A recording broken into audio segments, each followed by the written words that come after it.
Začetek trgovalnega dne na evropskih borzah se je pričel z rdečimi številkami.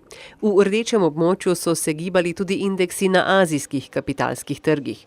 A razlogov za paniko naj ne bi bilo, pa čeprav je ameriški indeks Dow Jones včeraj zabeležil najhujši padec po avgustu leta 2011 in nekatere spomnil na prosti pad, ki ga je indeks beležil ob začetku zadnje gospodarske krize. Les bourses européennes subissent une vague de froid, un petit peu comme la météo, qui vient des États-Unis. Elle a été déclenchée par une très bonne santé de l'activité américaine, avec notamment un chiffre d'inflation un peu supérieur aux attentes. Et ça veut dire que ça se passe trop bien, la machine économique s'emballe.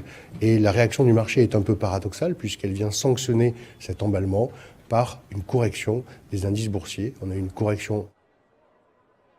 Po tednih rekordne rasti je na newyorški borzi včeraj prišlo do izdatne korekcije najpomembnejših borznih indeksov.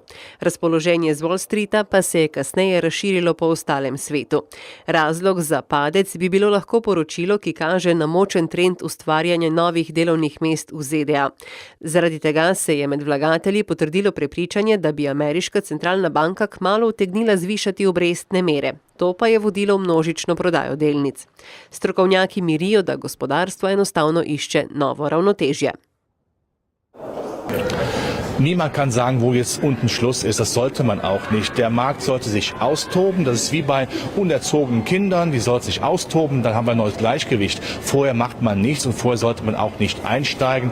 Einfach jetzt mal abwarten und einen gesunden Kamillentee trinken.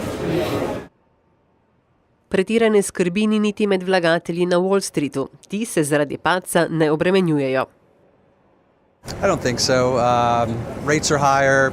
People are taking profits after a historic climb.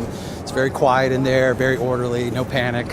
So I honestly don't think there's much to panic about.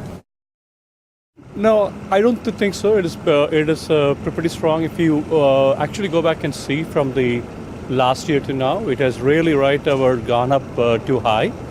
And I'm pretty confident it's a small dip. And the market is trying to correct by itself and basically should be fine, back to normal.